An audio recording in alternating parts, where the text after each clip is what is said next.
اتحاد میں طاقت ہے۔ پیارے بچوں، ایک دفعہ کا ذکر ہے، کسی گاؤں میں ایک آدمی رہتا تھا۔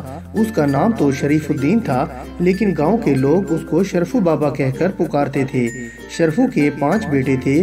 یوں تو 5 بھائی بہت ہی محنتی اور دیانتدار تھے، لیکن ان سب بھائیوں کا اتحاد بالکل نہیں تھا۔ ذرا سی بات پر آپس میں جھگڑ پڑتے تھے۔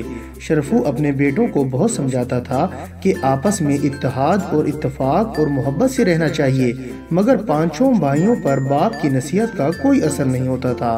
یہی وجہ تھی کہ شرفو ہر وقت پریشان رہنے لگا تھا۔ ایک دن شرفو کو ایک ترکیب سوجھی۔ اس نے اپنے بیٹوں سے کہا کہ جنگل سے ایک ایک لکڑی توڑ کر لے آئیں۔ 5 بھائی گاؤں کے قریب واقع جنگل میں گئے اور لکڑیاں توڑ کر لے آئے۔ شرفو نے اپنے بیٹوں سے لکڑیاں لے کر ان کو ایک ہی رسی سے باندھ دیا۔ اب اس نے اپنے بیٹوں سے کہا کہ وہ باری باری لکڑیوں کے اس گٹھے کو توڑنے کی کوشش کریں۔ سب سے پہلے شرفو کے بڑے بیٹے نے آگے بڑھ کر لکڑیوں کا گٹھا اٹھایا اور اسے توڑنے کی کوشش کرنے لگا۔ اس نے لکڑیوں کے گٹھے کو توڑنے کے لیے پورا زور لگایا، مگر کامیاب نہ ہو سکا۔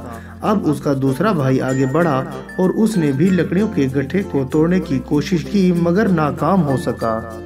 اسی طرح باقی بھائیوں نے بھی باری باری کوشش کی، مگر لکڑیوں کا گٹھا توڑنے میں کوئی بھی کامیاب نہ ہو سکا۔ اب شرفو نے اپنے بیٹوں سے کہا کہ وہ لکڑیوں کو کھول کر الگ الگ کر دیں، اور پھر اس نے ہر ایک بیٹے کو ایک ایک لکڑی دیتے ہوئے کہا، اب لکڑیوں کو توڑنے کی کوشش کرو۔ شرفو کے بیٹوں نے لکڑیاں ہاتھ میں پکڑتے ہی توڑ دیں۔ شرفو اپنے بیٹوں کو سمجھاتے ہوئے بولا، دیکھو میرے بچوں، جب تک یہ لکڑیاں اکٹھی تھیں تم ان کو نہیں توڑ سکے، اور جب یہ علیحدہ علیحدہ ہو گئیں تو تم نے ان کو بڑی آسانی سے توڑ دیا۔ 5 بھائی اپنے باپ کی بات بہت غور سے سن رہے تھے۔ وہ اپنے باپ کی بات سمجھ چکے تھے۔ ان میں سے ایک نے کہا، ابا جان، ہم آپ کی بات سمجھ گئے ہیں، آئندہ ہم بھی مل جل کر رہیں گے اور آپس میں کبھی جھگڑا بھی نہیں کریں گے۔ سب سے چھوٹا بھائی بولا، ابو جی، بھائی جان بالکل ٹھیک کہہ رہے ہیں، ہمیں معلوم ہو گیا ہے کہ اتحاد میں بہت طاقت ہے۔ تو پیارے بچوں، اس کہانی سے ہمیں بھی یہ سبق حاصل ہوتا ہے کہ اتحاد اور اتفاق میں بہت طاقت ہے، اور ہمیں آپس میں اتحاد اور اتفاق سے مل جل کر رہنا چاہیے۔ ضدی سوداگر۔ پیارے بچوں، بہت عرصہ پہلے کی بات ہے، کسی ملک میں ایک تاجر رہتا تھا اور اس کا نام جمیل تھا۔ جمیل سونے اور جواہرات کی تجارت کیا کرتا تھا۔ ایک دن جمیل کو اس کے ایک دوست نے بتایا کہ اگر وہ قریبی ملک میں جا کر تجارت کرے تو اسے بہت ہی فائدہ ہو سکتا ہے، کیونکہ اس ملک میں سونے اور جواہرات کی خرید و فروخت بہت زیادہ ہے۔ جمیل نے اپنے دوست کی بات سن کر ادھر جانے کا فیصلہ کر لیا، اور ایک دن جمیل نے اپنے سونے اور جواہرات سے بھرے صندوق بحری جہاز میں رکھے اور سفر پر روانہ ہو گیا۔ بحری جہاز بندرگاہ سے روانہ ہونے کے بعد ابھی کچھ دور ہی گیا تھا کہ سمندر میں طوفان آ گیا۔ بحری جہاز کے کپتان نے اپنے جہاز کو طوفان سے نکالنے کی بہت کوشش کی، لیکن سمندری طوفان کے سامنے کپتان کی کوئی بھی تدبیر کار ثابت نہ ہوئی۔ بحری جہاز کے تمام مسافر خوف زدہ ہو گئے اور انہوں نے اس طوفان سے بحفاظت بچ نکلنے کے لیے دعائیں مانگنا شروع کر دیں۔ بحری جہاز زبردست طوفان کی وجہ سے ہچکولے کھانے لگا۔ بحری جہاز کے تمام مسافر شدید پریشانی کے عالم میں تھے کہ کچھ دیر بعد انہوں نے محسوس کیا کہ طوفان کی شدت میں کمی آ رہی ہے۔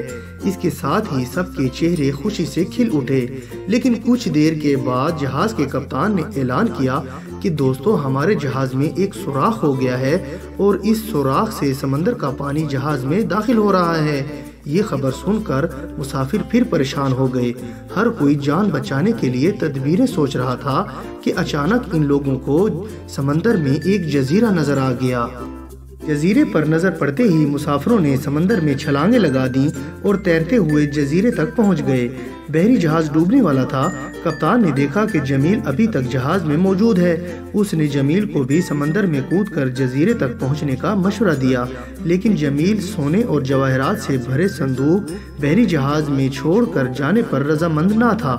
کپتان نے جمیل کو بہت سمجھانے کی کوشش کی کہ تم اپنی جان کی فکر کرو، لیکن جمیل نے اس کی نہ سنی اور کچھ ہی دیر بعد بحری جہاز زیادہ پانی بھر جانے کی وجہ سے جہاز سمندر میں ڈوب گیا، جبکہ سوداگر جمیل اپنی ضد کی وجہ سے موت کے منہ میں چلا گیا۔ تو تو پیارے بچوں، اس کہانی سے ہمیں یہ سبق حاصل ہوتا ہے کہ ہمیں کبھی بھی ضد نہیں کرنی چاہیے، کیونکہ ضد کرنے سے نقصان ہوتا ہے۔ اور بچوں، میں امید کرتا ہوں کہ آپ کو میری یہ کہانی پسند آئی ہوگی اور آپ اس کو لائک، شیئر اور کمنٹس بھی کریں گے۔ اور سب سے ضروری بات یہ ہے کہ آپ میرے اس چینل کو سبسکرائب کرنا نہ بھولیے گا، اس سے آپ کو میری نئی کہانیوں کا بھی پتہ چلتا رہے گا۔ اور اب میں اجازت چاہتا ہوں، اپنا بہت خیال رکھیے گا۔ اللہ حافظ۔